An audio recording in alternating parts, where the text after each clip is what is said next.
എടാ വിജയ, എന്താടാ ദാസ?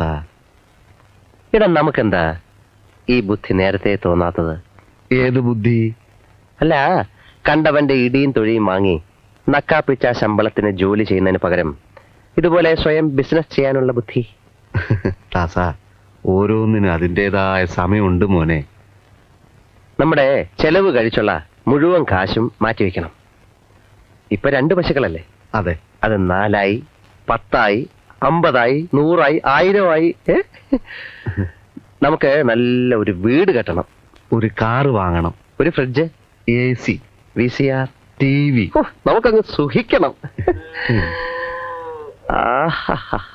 അവറ്റകളുടെ കരച്ചിലേക്കാൻ തന്നെ എന്തൊരു സുഖം, എന്തൊരു സംഗീതാത്മകം. ഐശ്വര്യത്തിന്റെ സൈറം മുഴങ്ങുന്നത് പോലെ ഉണ്ടല്ലേ? ഈശ്വര രക്ഷിക്കണേ.